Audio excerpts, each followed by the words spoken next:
O marketing político. A propósito também desta situação da taxa social única, a UGT, e também algum PS veio dizer que isto punha em causa também a sustentabilidade da segurança social. Só uma questão em relação a esta redução da taxa social única. Nós não nos podemos esquecer que hoje já não podemos desvalorizar a nossa moeda. E se não podemos desvalorizar a nossa moeda para tornar os nossos produtos mais competitivos lá fora e, portanto, podermos exportar mais e importar menos, uma das maneiras de ajudar a exportar mais é baixar os custos das empresas que exportam, que eu espero que a redução da taxa social única incida essencialmente sobre empresas que... exatamente.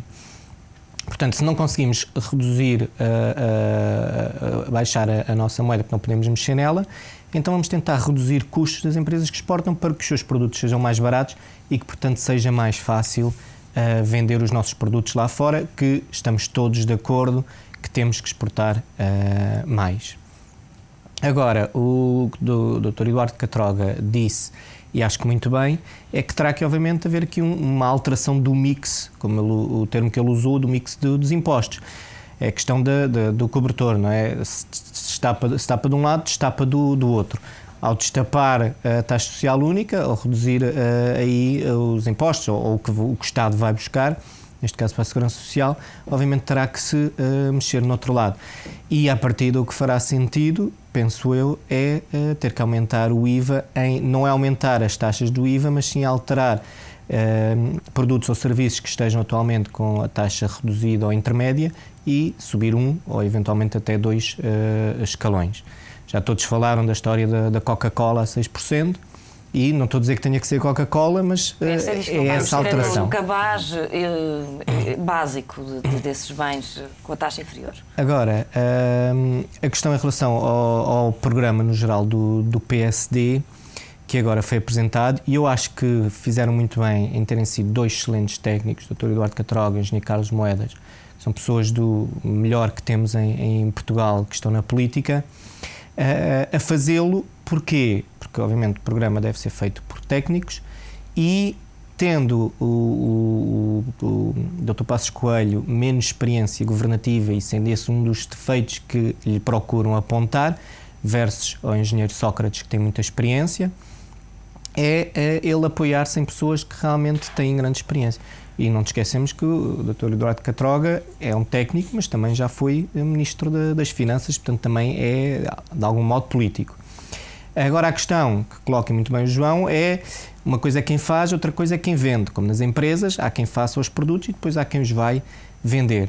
E realmente, na parte da venda, penso que tem que ser os políticos a fazer, até porque qualquer coisa que o PSD diz, mesmo que ainda nem seja uma medida, que é só algo que está a ser refletido, imediatamente a oposição pega e tenta usar em seu favor, procurando prejudicar o PSD.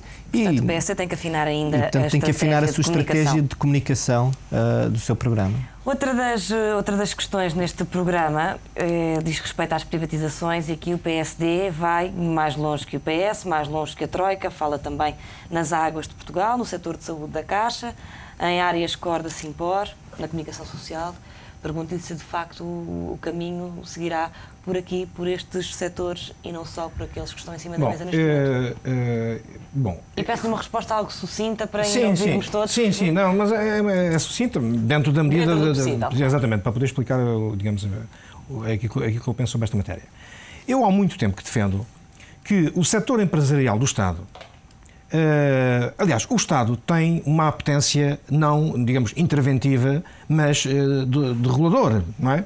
E há empresas que estão no setor empresarial do Estado que, a meu ver, não fazem absolutamente nenhum sentido, não é? Está no setor empresarial do Estado porquê? Porque são menos eficazes, e o que qualquer empresário procura e a economia procura é eficácia, são menos eficazes porque o Estado não tem a vocação empresarial. O Estado tem uma vocação de regulador e não de interventor. Portanto, qualquer empresa onde o Estado esteja, maioritariamente ou minoritariamente, mas esteja lá representado, e que a eficácia seja diminuída pelo facto do Estado estar à frente dessas empresas do setor público, do setor empresarial do Estado, a meu ver, há muito tempo, mas há muito tempo que deviam ser privatizadas. Por exemplo, falou nas Águas de Portugal. Eu não entendo. Como é que as Águas de Portugal foram criadas? Eu não sei se têm conhecimento do que é as Águas de Portugal. As Águas de Portugal, os profits das Águas de Portugal, a 85% a 90% vem da EPAL. A EPAL foi sempre, portanto, a empresa das Águas de Lisboa, foi, dentro das Águas de Portugal, a empresa que representa quase 90% dos profits da SGPS. Portanto, eu não percebo, faz-me uma confusão brutal, eu conheço bem o universo da EPAL, faz-me uma confusão brutal, porque é que surgiu as Águas de Portugal, quer dizer, não faz absolutamente nenhum sentido. Eu só compreendo a existência de algumas empresas que fazem parte do setor empresarial do Estado por conveniência política dos governos que estiveram então no poder, desde há 15 ou 20 anos esta parte, para encontrarem, digamos, para antigos ministros, para antigos secretários de Estado, digamos, para antigas pessoas que andavam nos corredores do poder e depois de terem saído da ribalta porque a alternância do ciclo político assim o obrigou, encontrarem um local para que essas pessoas fossem repousar, entre parênteses, fora, digamos, dos grandes centros de decisão do poder político, naturalmente. Portanto, eu acho bem que qualquer empresa que esteja, digamos, no setor empresarial do Estado e que não faça sentido, que não seja tão eficaz, gerida pelo Estado como gerida pela iniciativa privada, que passe imediatamente para a iniciativa privada. Agora, naturalmente que há aqui uma visão que tem a ver ainda, digamos, com a nossa história de há 35 anos, não é? Em que houve um conjunto de nacionalizações, porque era imperativo estratégico para o país. Mas nós temos que ver as coisas à luz do tempo, não é? Temos que ver que naquela altura, se calhar o mais adequado foi fazer aquilo que se fez, mas depois tardou muito em fazer a privatização da banca. Em 86 já era tarde demais e depois as coisas ainda continuaram durante mais algum tempo. Em 86 foi a altura em que os bancos privados, pela primeira vez desde o 25 de Abril, tiveram a hipótese de abrir, portanto, e abriram 3 bancos privados na altura, e depois veio-se a fazer, até ao início da década de 90, veio-se a fazer a privatização parcelar de alguns bancos, não é? Até que chegámos ao momento em que estamos hoje. E, de facto, houve alguns setores que foram privados que nós percebemos à luz do tempo. Hoje não faz sentido absolutamente nenhum, a meu ver, que hajam empresas que estejam, digamos, debaixo do Estado, no seu setor empresarial do Estado, geridas sem eficácia. Só uma nota aqui que é o seguinte. Rapidamente. Muito rapidamente. Também não podemos cair na situação de monopólio, não é? Também não podemos cair na situação de monopólio. Portanto, o caso da EDP e o caso, digamos, dos combustíveis em Portugal, não há, de facto, concorrência, não há concorrência para que os preços possam ser eventualmente mais baixos. Portanto, devemos também ter em conta não só a eficácia, mas também, de alguma forma, permitir, e até a Diretiva dos Serviços 123 de 2006 aponta claramente, e já foi transposta para a lei portuguesa em julho do ano passado através de um decreto-lei, aponta claramente para, digamos, para a concorrência que devem verificar os 27 países da União Europeia. Muito bem, obrigada. Há pouco falávamos dos pontos negativos e pontos positivos. Muito bem. Eu acho que dos pontos negativos, e vamos primeiro se calhar ao PSD, os pontos negativos, acho que há uma falha dentro daquilo que é o histórico do Partido Social Democrata em termos da segurança. Não há nada muito substantivo a falar sobre a segurança. Sobre a agricultura, aí Paulo Portas tem sido muito inteligente e tem tido uma linguagem muito própria sobre a agricultura. Há algumas coisas um pouco polémicas sobre a justiça, mas todas elas apontam para uma reforma mais eficaz da justiça. Fala-se muito dentro do PSD da questão nós vamos cortar os assessores ou vamos cortar os ministros.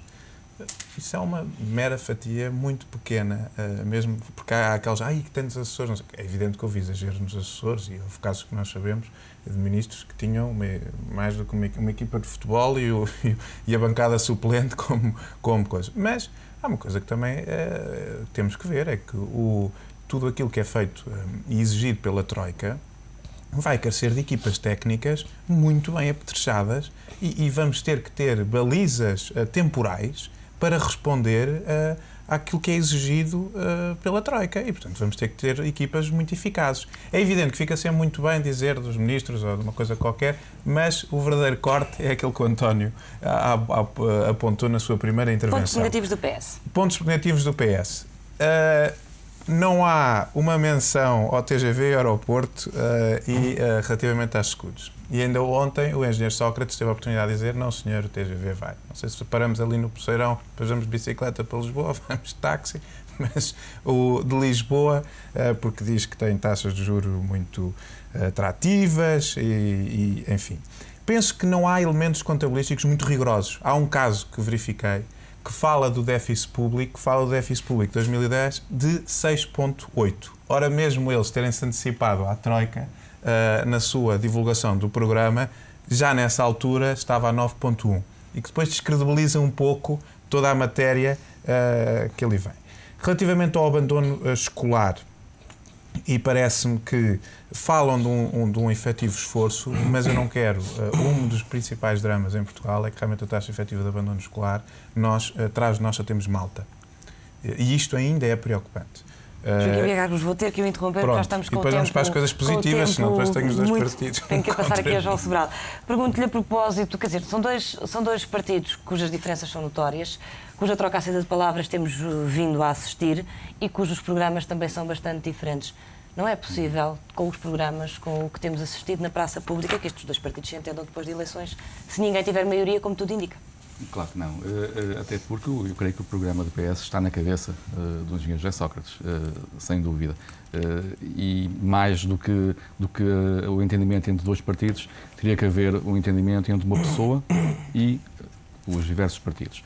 Isto porque o engenheiro José Sócrates tem o apoio condicional, incondicional e absoluto do PS, e todo o PS está rendido ao engenheiro José Sócrates. Portanto, esse entendimento é extremamente difícil, dado aquele caráter extremamente rígido que se tem provado. Ainda ontem, conforme o Joaquim dizia, o engenheiro José Sócrates partia do princípio que o déficit ainda era 6, qualquer coisa, depois de estar claramente desmentido. Acima dos 9. E, portanto, não é por aí, esse entendimento é muito, muito, muito complicado. Muito rapidamente, eu gostava de dizer o seguinte, em relação às privatizações, nós temos que ter algum cuidado, para não dizer muito cuidado. Se a razão nos diz que é óbvio que nós temos que privatizar, porque não faz sentido manter ainda determinado tipo de empresas dentro do Estado, há um conjunto de valores, valores éticos e sociais e até de segurança, que se perdem claramente se privatizarmos, por exemplo, as águas ou outro tipo de serviços que são essenciais à população. Portanto, é contra a privatização das águas de Portugal? E de outro género, porque repara que há uns anos era impensável que o mundo financeiro se desregulasse. Imaginemos que no futuro uma empresa decide que em vez de purificar a água com cloro vai purificar com cianeto porque é mais fácil, é mais barato e até dentro de certos limites. Portanto, há algo que é necessário regular e o Estado nem sempre consegue regular esse tipo de coisa. Os cortes cegos e a necessidade de boas contas, aqui a pegar no que disse João Sobral, estão a fazer esquecer o mundo, neste caso Portugal, de lições bem recentes, como no setor financeiro? Há sempre, obviamente, esse risco.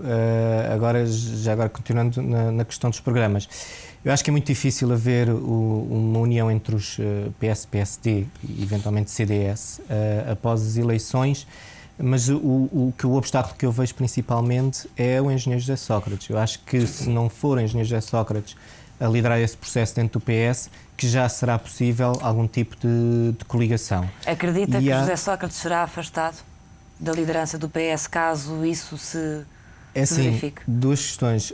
A primeira, se ele ganhar as eleições, não acredito. Porque ele vai ter a autoridade, e acho que legítima, dizer se o povo me escolheu a mim, é o meu predito, mas escolheu-me também a mim, não sou eu que tenho que sair. Primeiro ponto. Se ele perder as eleições, acredito que eventualmente isso venha a acontecer, mas não será para isso acontecer. Não é só o PS, é também o Presidente da República pode usar a sua influência, é também o próprio povo que de algum modo poderá exigir para o bem do país, eventualmente até o poder da Troika, porque acho que é uma questão entre o PS e o PSD, embora tenham programas diferentes, que há aqui um elemento que de algum modo os ajuda a unir-se ou a não se afastar muito, que é o programa da Troika. Pois, e, portanto, o programa da Troika pode estar mais de um lado. Programa a seguir para os próximos anos. Obrigada, meus senhores. O tempo já chegou ao fim, infelizmente. Muito obrigada. Analisámos então aqui os programas do PS e também do PSD.